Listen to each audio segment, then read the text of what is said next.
Hello, I'm Aubrey Hasner, and this is Dead Air Live. For the next 55 minutes, we'll explore issues which affect you, the viewer. Hopefully, we won't have much dead air tonight, and based on the reputation of our guest, I doubt we will. First, a bit about me. I usually have a public relations hat on. I head up my own public relations crisis communications company out of Weymouth, Massachusetts on the South Shore. But I'm delving back into my drawer and digging out my reporter's hat for our guest tonight. Our guest is perhaps one of the state's top political dynamos. He's a former Boston City Councilor where he served from 1978 to 1983, went on to be mayor of Boston from 1983 to 93. He's being credited with bringing diversity and racial harmony to Boston and spearheaded the city's economic transformation.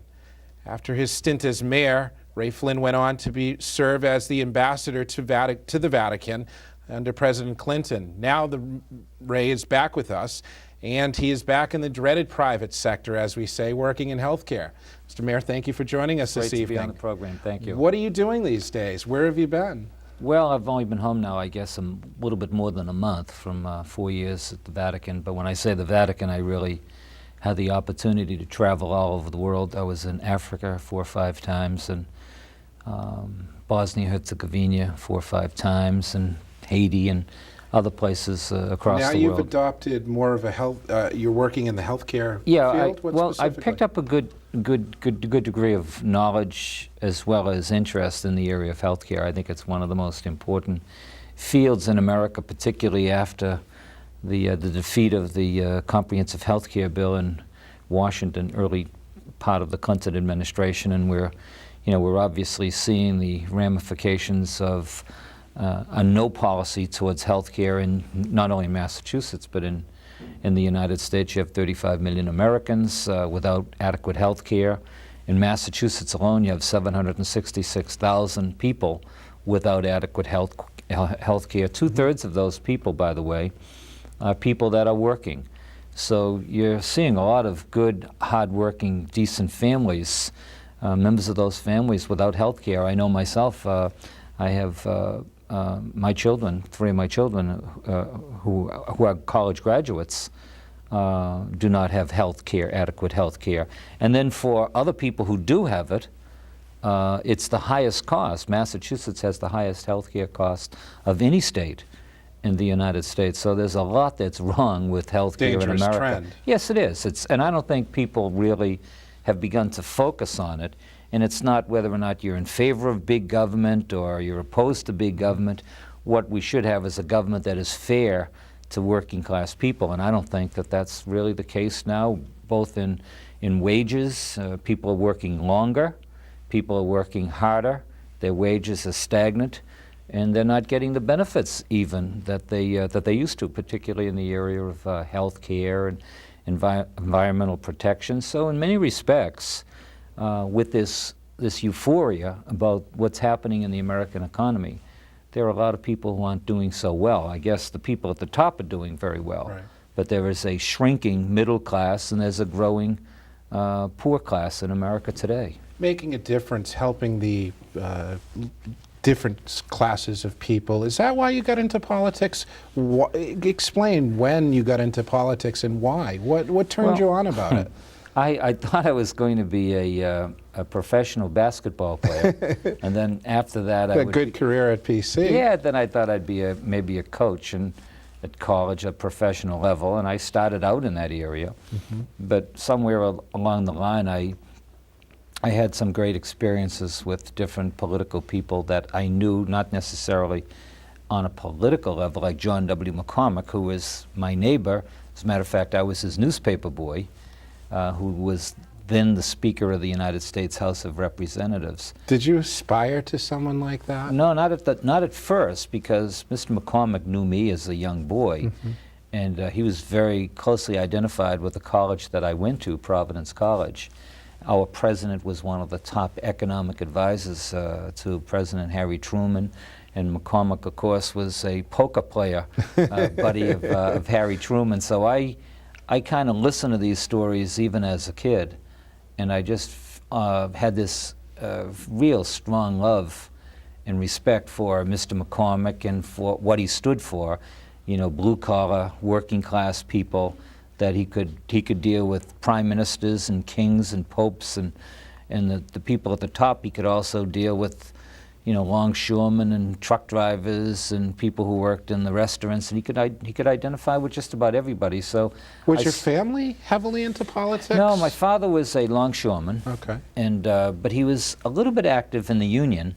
He used to run a communion breakfast, which was a hugely successful banquet whereby all the longshoremen would march from the church down to Old Blindstrup's village in Wow. South Boston. And it would be just an incredible sight to see. It'd be like one of these processions in the North End on one of the feasts, the Feast of St. Anthony or something. And you'd see all these longshoremen leaving the church and going up to the Blindstrup's village, which was then the oldest and the largest nightclub in America, and led by then Cardinal Cushing, but John McCormick would be heading up the public officials that would be in the at head table, and you grew up. I grew up with that value of workers working hard, getting a just wage, and so my father worked in that.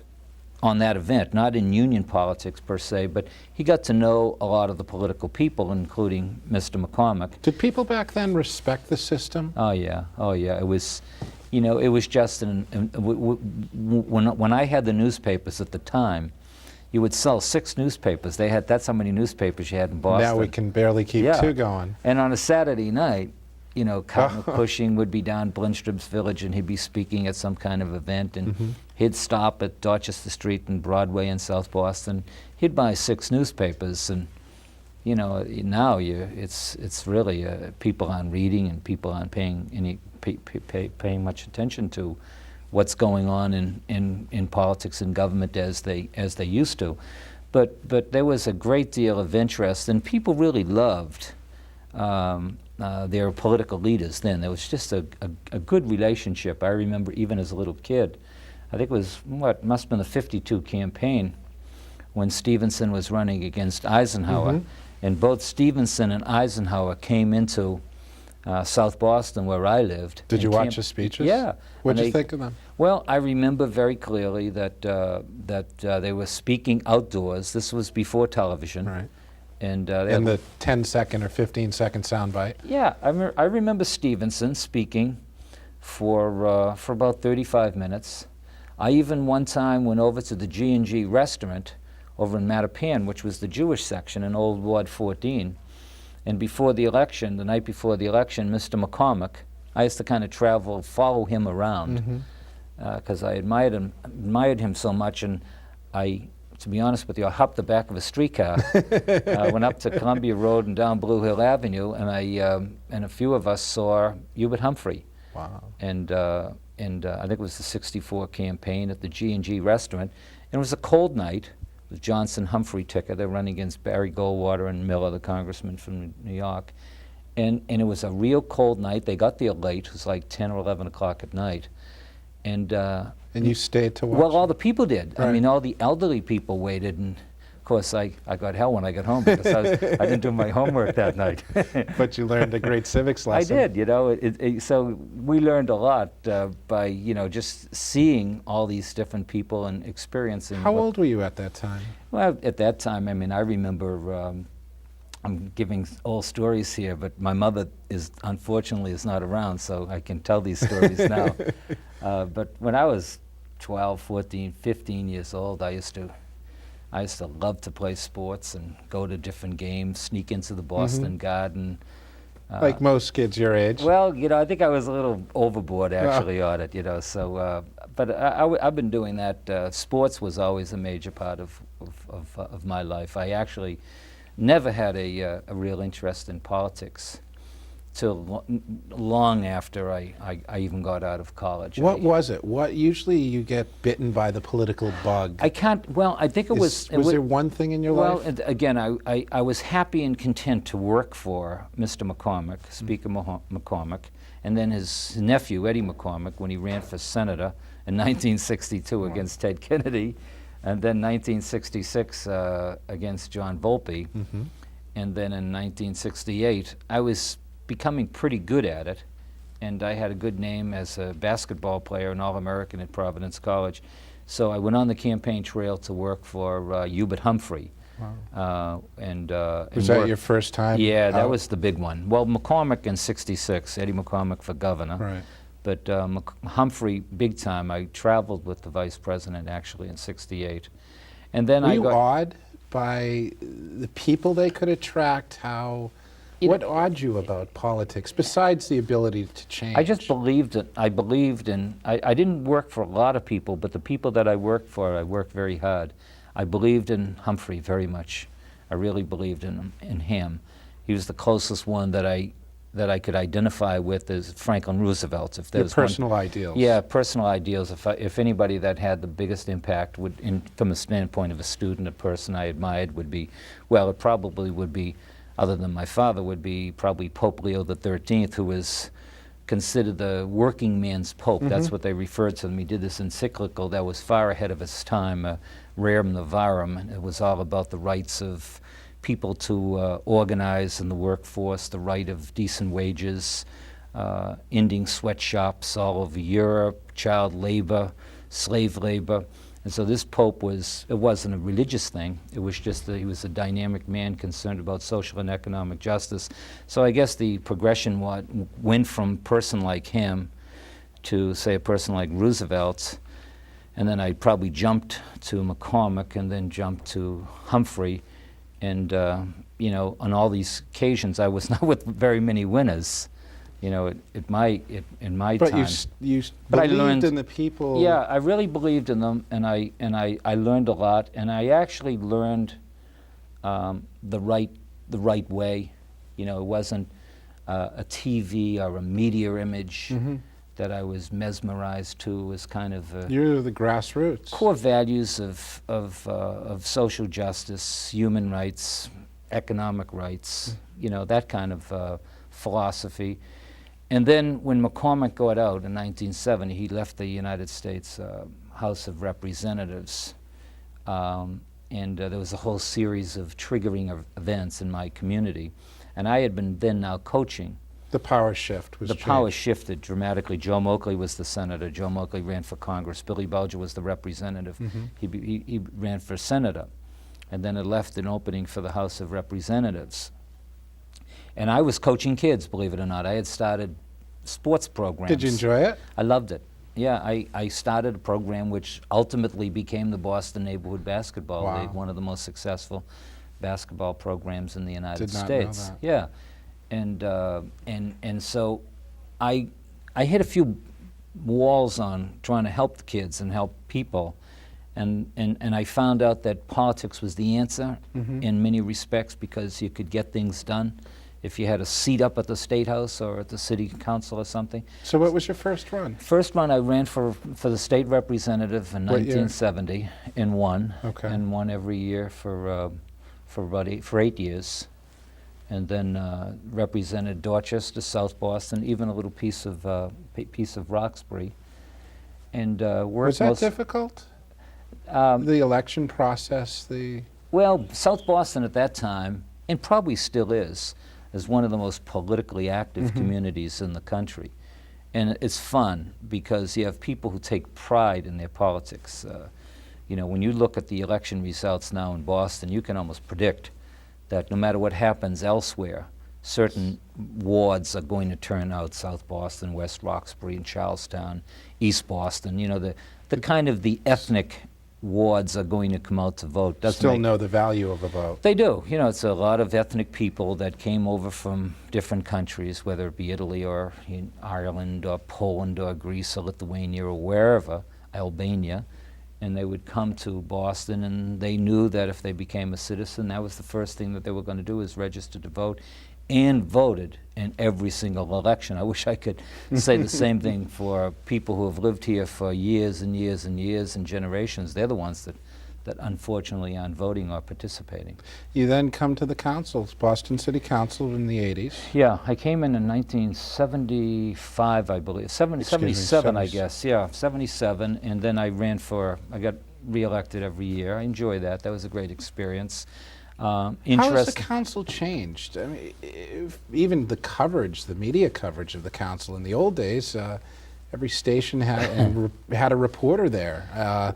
Today, you can barely read 3 or 4 inches in the newspaper. You know, that's about an the interesting city council. point that you make, really, because I've been away for 4 years, so think about it. Here I'm this politician who was on top of all these issues for the longest period of time in my adult life. And you have a void. Yeah, I mean, I knew every pothole in the city, more or less. And here I'm gone off the scene now for 4 years. I read, you know, the New York Times, maybe the Washington Post, the Economist, El Messaggero, El Tiempo, but I don't read any of the Boston papers because you just don't get them. Can't get. But you see a very dramatic shift in the coverage about City Hall, about city politics, as well as about the city.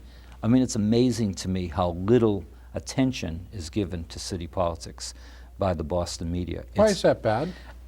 Why it's bad? Because, you know, I mean, you would always, the politician would always be under pressure. I was always under pressure in Boston to deliver on some unfulfilled promise or some unkept responsibility. So you feel the politicians today aren't being held to the fire? Well, if they're not, you know, I mean, I'm sure that they're well-intentioned and they're doing the best job they can. Right, but the microscope isn't on them. Yeah, right. I mean, if you're not being constantly pressured by the media and by reporters and people calling you up and saying, you know, how is it that you know, these people over here in East Boston or in Allston, Brighton are saying the following, and you're not doing anything about it. I mean, obviously, a city can't do everything, but they can do the best they can. But I always invited the pressure from the various neighborhood organizations. You enjoyed it? I enjoyed it because it kept me on my toes. I had to go out and deal with these people. If I wanted to stay around in the business, you know, I had to be responsive to them. Look at this, for example, this rent control issue. It's kind of extraordinary to me. When I was first elected to the state house, I was one of very few votes that voted for rent control in Massachusetts. And it was a socialist program. It was, you know, program that was like completely out of touch. It was against capitalism. It was against free market policy. Even though the trend at that time was displacing neighborhoods and people and families. You could predict it. You could see it. Not that I was a visionary, but I still had a grasp of it, a sense of it. Then when I became a member of the city council, it was very obvious to me that certain neighborhoods were getting gentrified, such as Allston, with a lot of the institutional expansion of Boston University and Northeastern and other universities, Boston College and so forth. And now Harvard. And now Harvard. And you knew darn well that you had to have some sort of protection for elderly people so that they wouldn't be forced out of their homes, forced out of their neighborhoods because of exorbitant rent increases or because of this condominium phenomena that was taking place, resulting in displacements of a lot of people. And like, you know, if the Congress lobbyist is the oil industry in big business, the big lobbyist and the big powerful interest in Massachusetts, or in Boston at that time, was the real estate industry. And they could literally sink tons of money into a city council and a mayoral election. But it created a great deal of political dynamic and great tension. It was the real estate developers and the big downtowns versus the neighborhoods, people in the neighborhoods fighting for neighborhood survival. And I always try to put myself on the side of the people in the neighborhoods. And so we took on those powers. And it was a tough uphill fight. And it wasn't until I got elected mayor that we had the very first rent control law in Boston of any importance that protected elderly people, handicapped people particularly, and poor and moderate income people. Well, you know, I was quite proud of that, and although it had significant degree of opposition, and it admittedly. helped thousands of people. I think it did, and it helped stabilize Boston. And it created an environment, too, that suggested that the city government and people at City Hall were on the side of the working class people, not just going to be on the side of the big wealthy developers in downtown. I came home Now the tide's turned. Well, you know, And the law changes. As someone was remarking before, without a peep, there were very little protests, very little outcry You know, for the abolishment of rent control. I can't understand it. I just don't. I'm sure there's an explanation for it. You know, I've been going around and saying, is it my opinion that perhaps rent control was not such a big economic factor, that maybe it is not necessary? And people saying, no, they're getting hit with huge rent increases. Elderly the other day were telling me over in Brighton that they're fearful of being forced out of their apartments that they've lived in for 30, 40 years. So, I mean, what's happening? I can't answer that question because it's still a mystery to me. But I think a lot of it is, you know, the media in the city is not appealing to, is not, you know, being the conscience of working people or poor people or needy people. They're more, I don't know what, concerned about elitist issues, sensational issues, and they forget the bread and butter issues that, you know, working class people. I was taxes. I was looking at some of the issues in Somerville and Cambridge, for example. We were discussing. I mean, these custodians over at Tufts, 110 of them, getting locked out, losing their jobs. Is that another issue where the tide is changing backwards? We were talking about rent control before, and the tide is apparently changed. But how can a great university like Tufts apparently are losing their teeth? Yeah, but how can a great university like Tufts or Harvard, you know, turn their back on people that have worked for them for so many years? Downsizing. It's the trend. It's unfortunate. It's unfortunate. They're supposed to be centers of social and economic justice. They're not supposed to be that are tax deductible. That are tax deductible as well. You know, look, you know, the average working family in Somerville and Cambridge and Boston, you know, they can't afford to send their kid to Harvard. Who can afford these exorbitant tuitions? So I think the Harvards and the Tufts and the Boston colleges and Northeastern, I'm not trying to pick a fight with them, but I'm saying it like it is. They have an obligation to be supportive of working class people in the communities in which they arrive and get their support from and get their living and their livelihood from.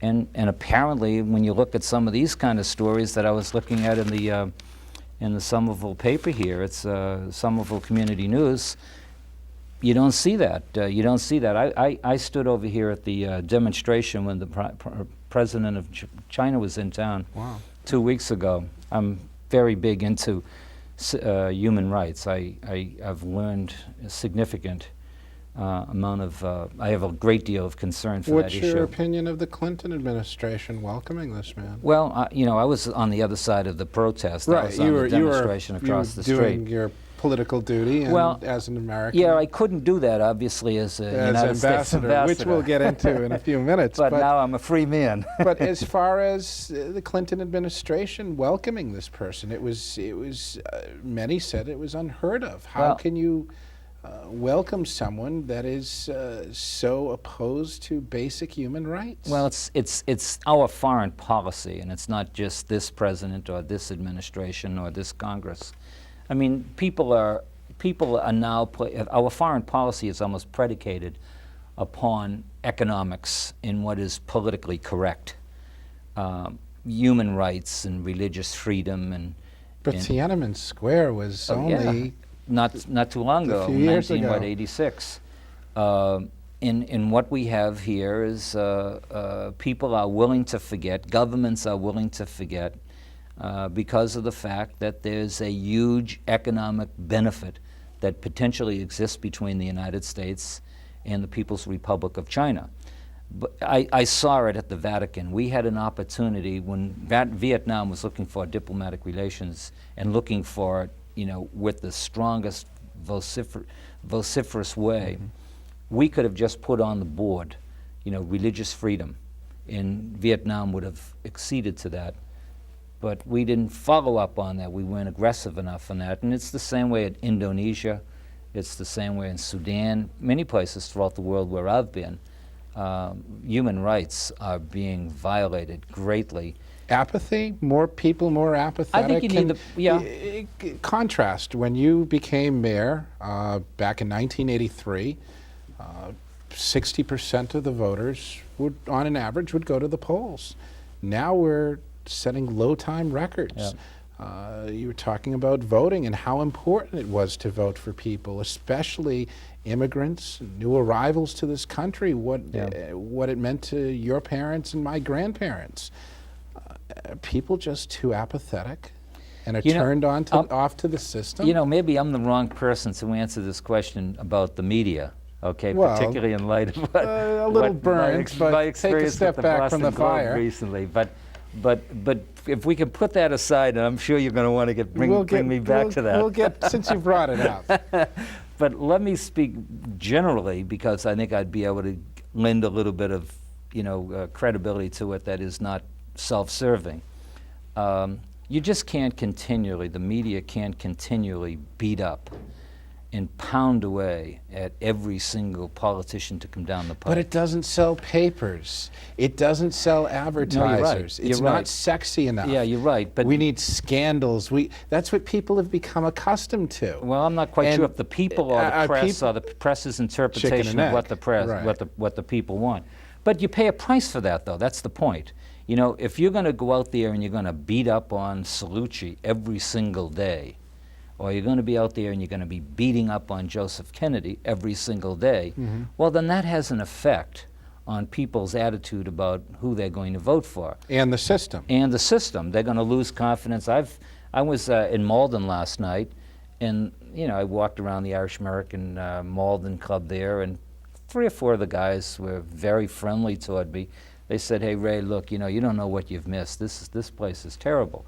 What's happening now in Massachusetts?" How many people were at the debate? Well, it wasn't a debate. It was they were just watching the hockey game, and I'm just talking to them there. And what they're basically saying is, you wouldn't believe how few people are interested in politics now, because we think they're all a bunch of bums. Right. So we don't pay any attention to it. How do you restore it? How do you bring people back?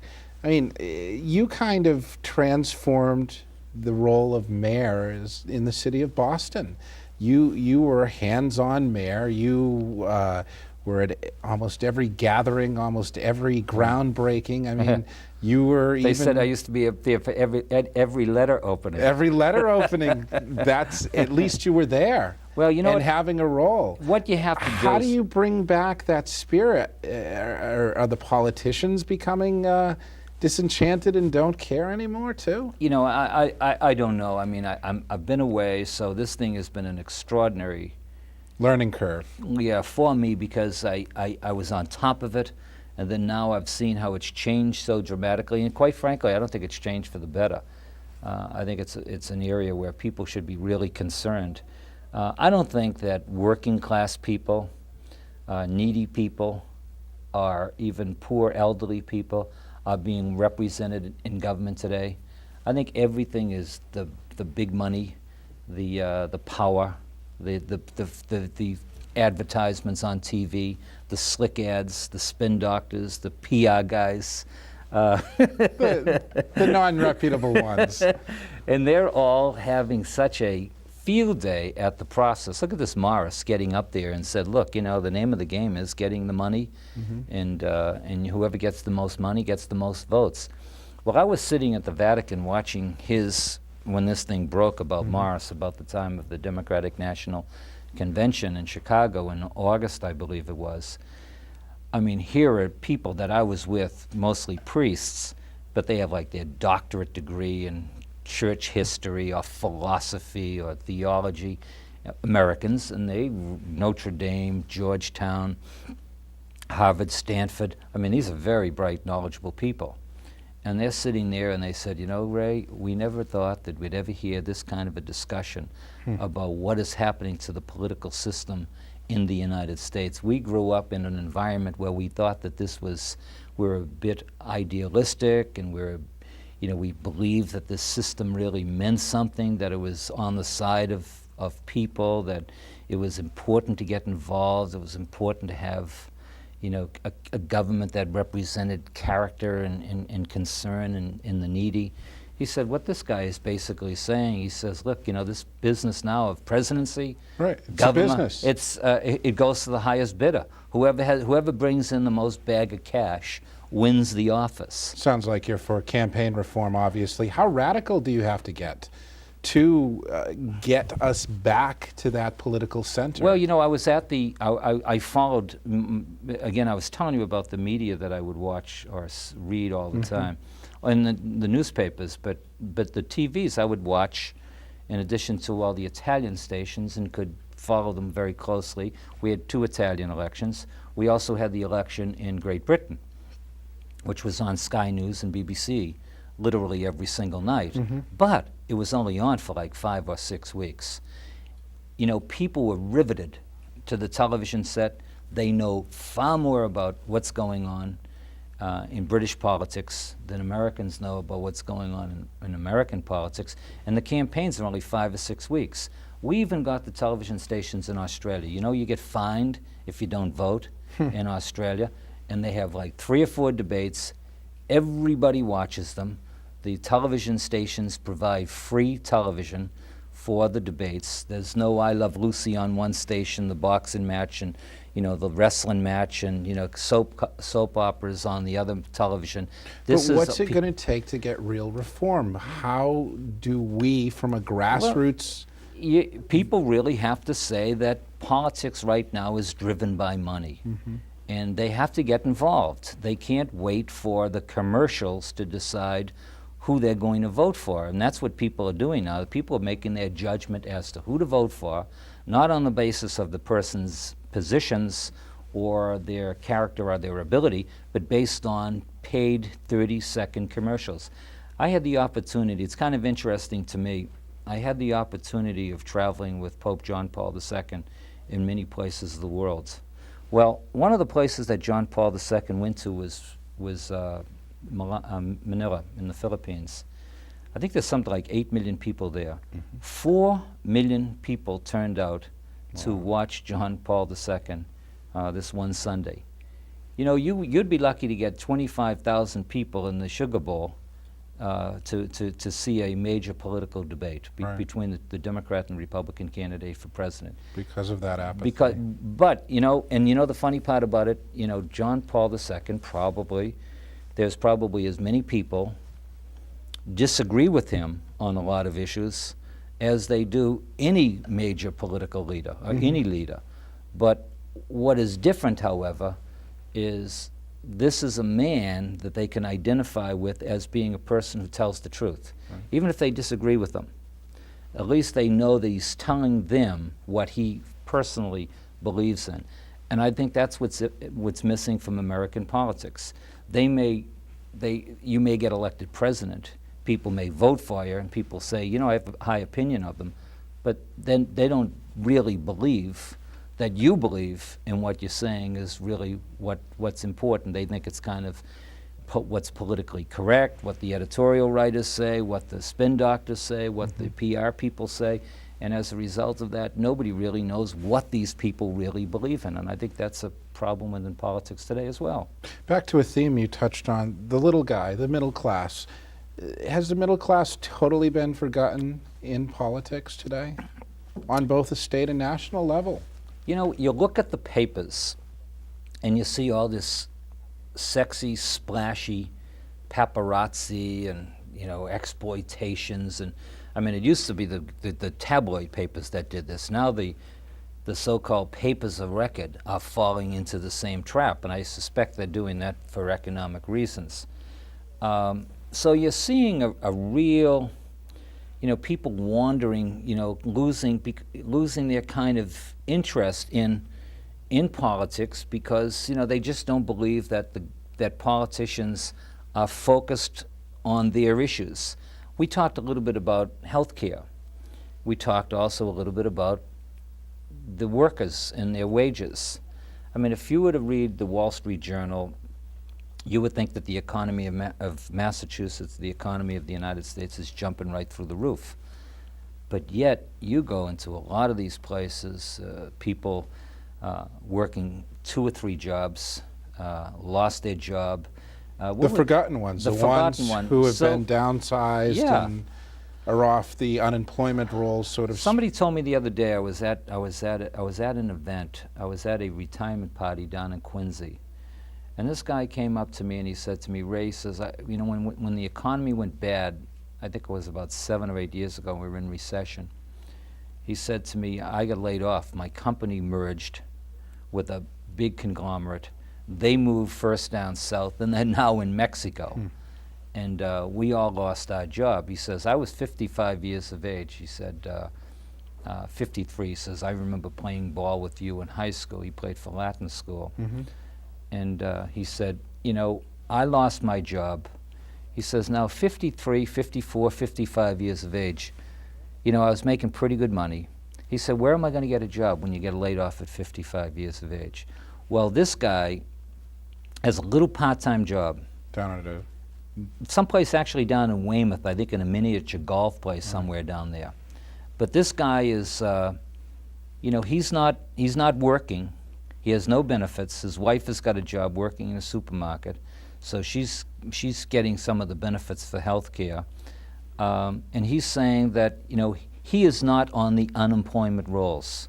He's one of the uncounted ones. But he is uncounted, exactly. He is unemployed. And he says, "I've been unemployed," he says, "for 6 or 7 years." He says, "But it's a waste of time for me to try to go around and try to find a job." Are there enough of those uncounted people? Are there enough of that forgotten middle class, the lower middle class, who have been forgotten, who have been left out? Is that enough for some sort of political change locally? I don't know. I think this, and you know, You've been going around. yeah, I have. The And last few days. I asked this guy, what's he going to do? And I think the guy was trying to be nice to me, and he says, "Well, I'm going to get back involved, and you know, I'm going to support you, Ray." But if I weren't there, I don't know what he would really say or do. I suspect, I don't think the guy was making the story up, but nevertheless, I got a good sense that this guy had kind of given up on the system. I think he felt betrayed by it. You know, he played by the rules. It's like I was talking to my daughter. My daughter graduated from college. Now, she's a linguist. She does part-time interpreting for the president of Italy. She's a very bright girl. She wants to go into she wants to go into international business. Terrific. She can't find a job with her skills. Now, here's a kid that played Full-time job. Full-time job. Here's a kid. No, she can get a job working at the bowling alley Right. and different places like that. But Here's in a her kid. specialty. Yeah, here's a kid who played by the rules. The family, if I can say it myself, played by the rules. You know, we take out our loans. Her tuition is $25,000. I'll end up paying a loan of $42,000. Wow. When you got a bunch of kids and you want to put the kids through school. So Multiply that. yeah, so what are you supposed to do when you have a family? You know, you're told, you know, the kids work hard, study, stay out of trouble, you know, get an education, study hard, get a little part-time job. Well, these kids do all of that. Not just my kids, but every kid. These kids do all of that. But then at the end of it, you know, what's there for them? They get a job working at Johnny's Food Master, or they get a job at the bowling alley, or they get a job that pays $17,000 a year. You know, so there's something fundamentally wrong with our economy when so many people, so few people at the top are making millions and billions with these mega mergers and these coming together with the different schemes that they have. Your former boss is in charge of the country. He's in charge of our economic well-being.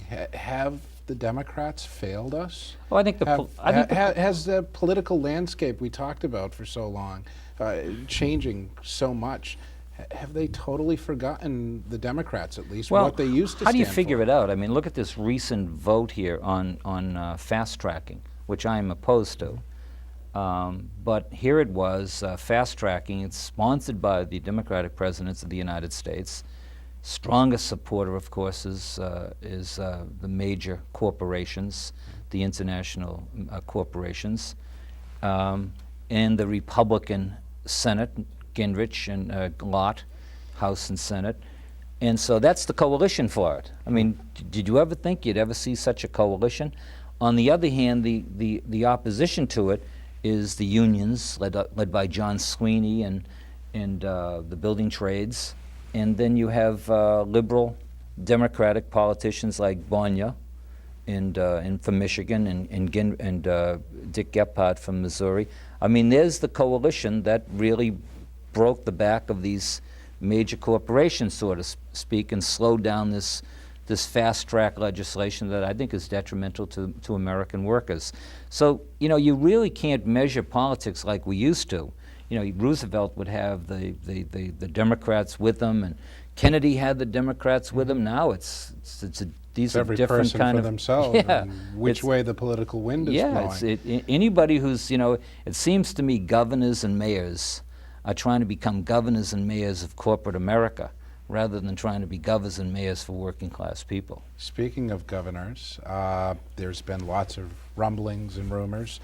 Is there enough base of support, do you think, for a Ray Flynn to win and run for governor of Massachusetts? Well, you know, it's kind of interesting. I didn't think I would be asked that question. You know, I thought, you know, can you organize and can you put together? And would you want to?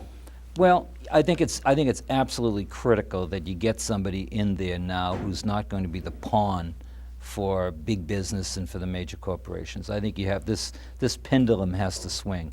You have to start getting somebody who understands working class people, who not only sees it as a good political issue, but has lived it, has experienced it, and really really can identify with it.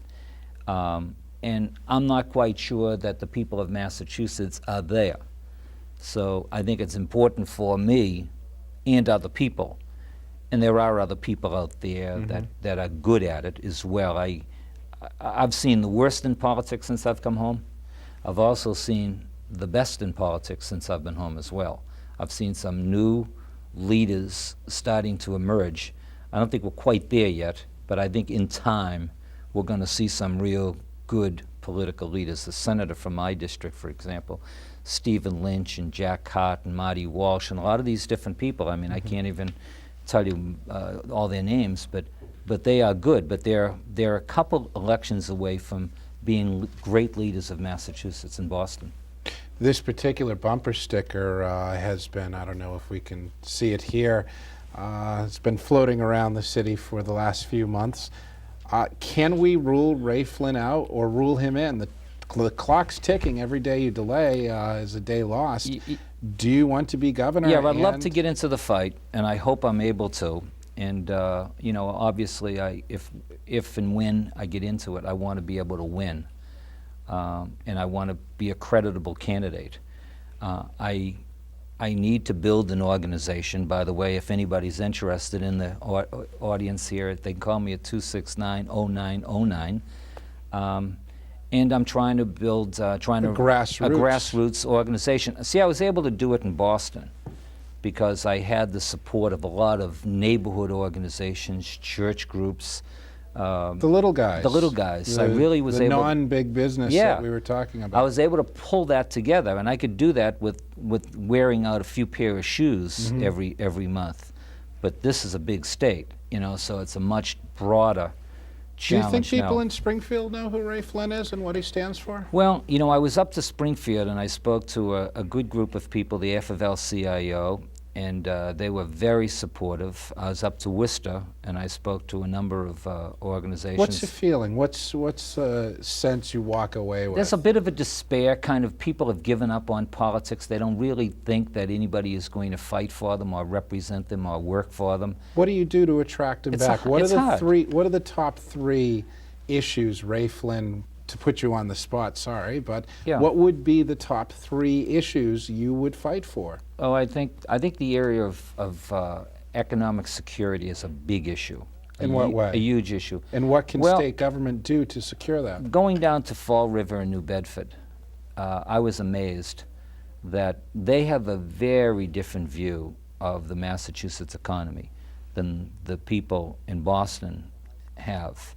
One of the highest unemployment rates in New Bedford. Unbelievable. I mean, these are wonderful working class people that want to work, and they will give you a good day's work. They just want a decent wage, and which is good for the employer, and it's good for the employee.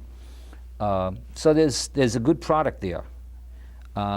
You just have to do something about the economy so you're not losing all these jobs going over to Taiwan or into Mexico or to these different countries. So economic security is a big issue.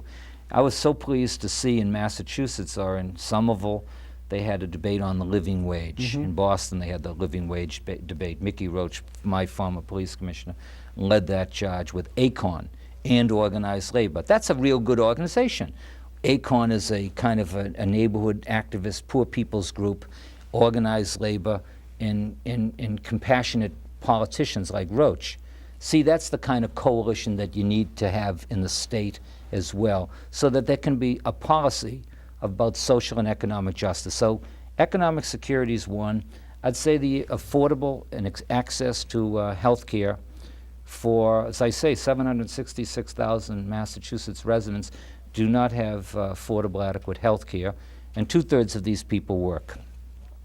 And you also need to be able to protect kids so that they can get an education, they can go to college, and they're not going to be saddled with $100,000, $200,000 loans that they have to pay The rest of their lives. the rest of or their life, parents or whoever. like us. I'm not complaining about it, but I just would like to make it a little bit better for the average guy who works for the gas company or the telephone company, so he doesn't have to make a choice of being in hock for the rest of his life, or telling his kid that we can't afford to send that boy or girl to college. So we heard about what you would aspire to if you did run for governor, and when would a decision be made if you did? Well, I'm pretty much convinced in my own mind that I'm going to make the run. I feel good about it, but I also, I feel like I really want to do it, and I'm psychologically and physically prepared for it. I just want to try to make sure that I'm a viable, serious, creditable candidate. I feel confident that based on my experience and my knowledge, particularly the last 4 years, that it far exceeds any of the other candidates that are in the fields. Speaking of other candidates, let's play a little game here.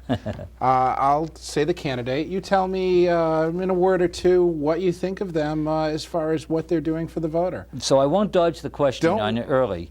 I don't really know these candidates very, very well. I mean, think about it. I don't know the Attorney General. Well, and I don't know Mr. Malone. Let's start off with our acting governor, Paul Cellucci. Good for the state, bad for the state? What's he doing right and wrong? I've observed him a little bit. He seems like a very fine man. I think I like him. I think he's pro big business, and it's interesting to see.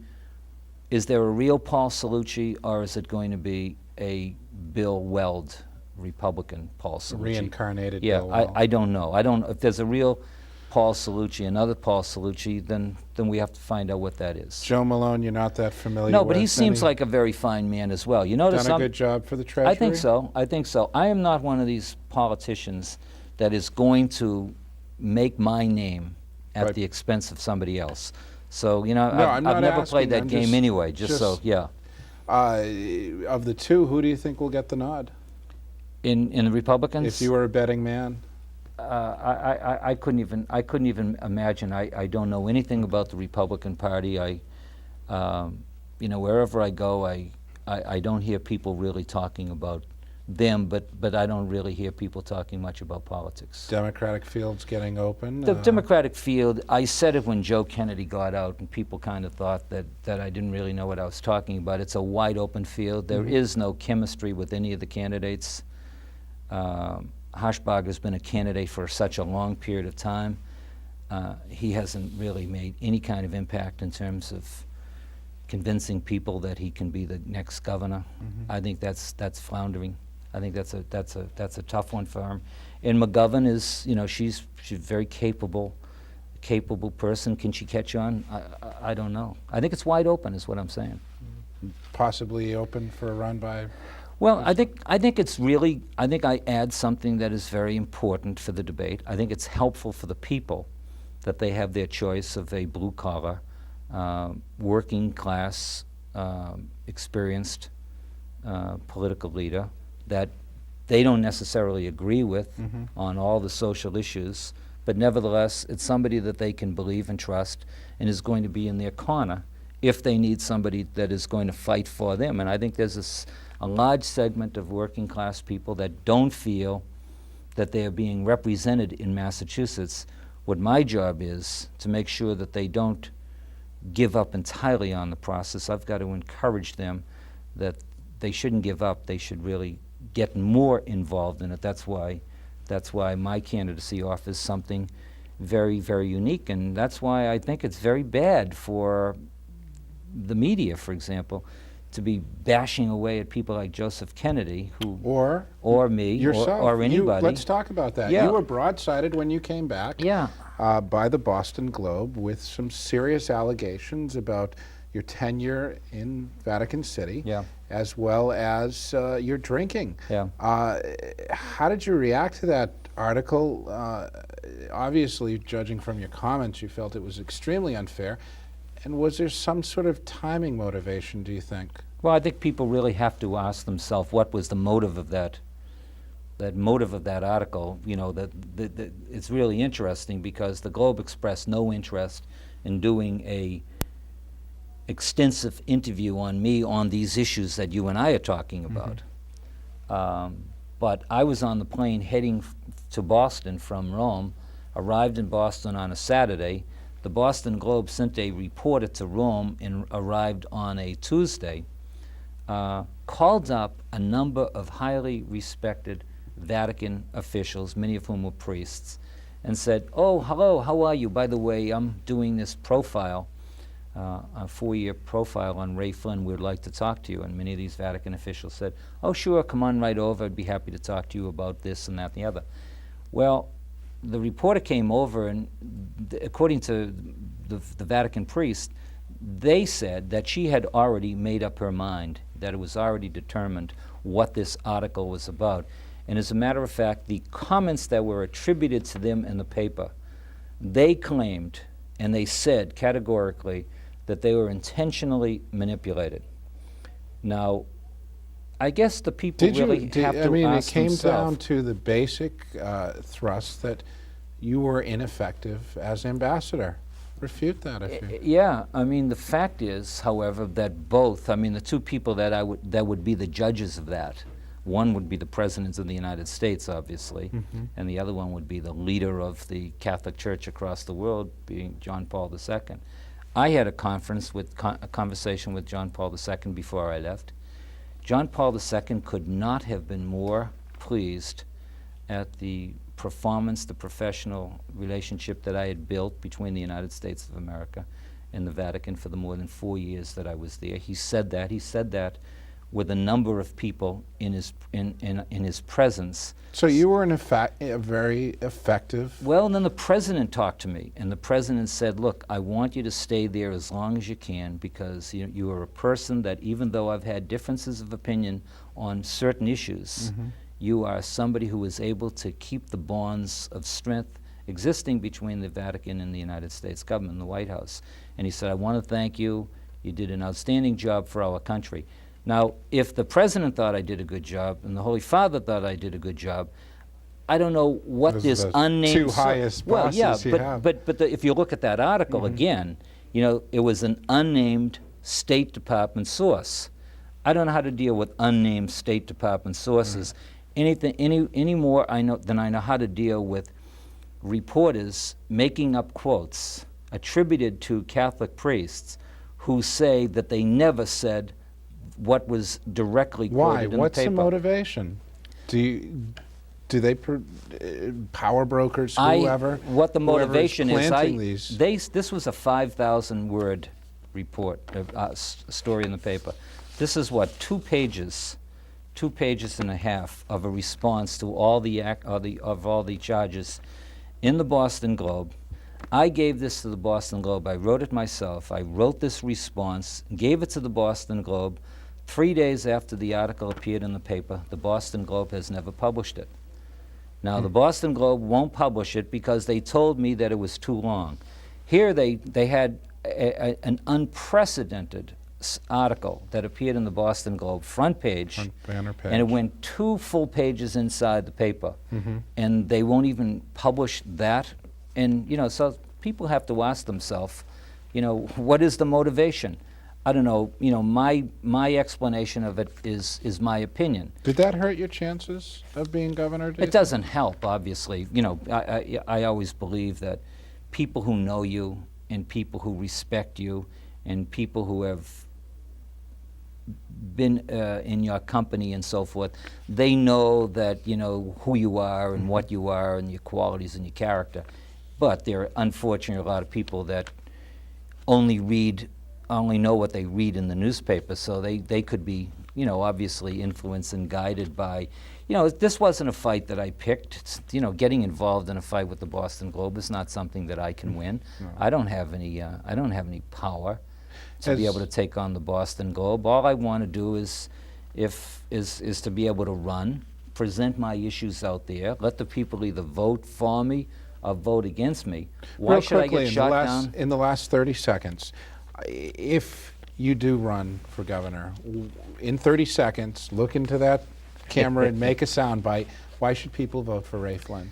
Well, I think that because of the fact that by virtue of my experience, my education, my knowledge, and more importantly than that, the compassion that I have for working class people, people who I don't believe are being represented, people that I believe need a fair shake, somebody who's going to be on the side of their family, somebody who's going to protect their economic and social interests.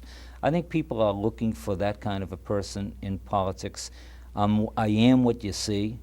I'm not in anything more than that. I will be honest, straightforward, direct with people, and tell them the truth, and give them a good, honest administration. And I don't think people can ask for much more than that. Whatever your future political aspirations are, I'm sure they'll be successful. Well, I hope so. Thank you. And I thank you for joining us Thank you. tonight. This has been another edition of Dead Air Live. I'm Aubrey Hasner. Thank you for joining us, and have a good day.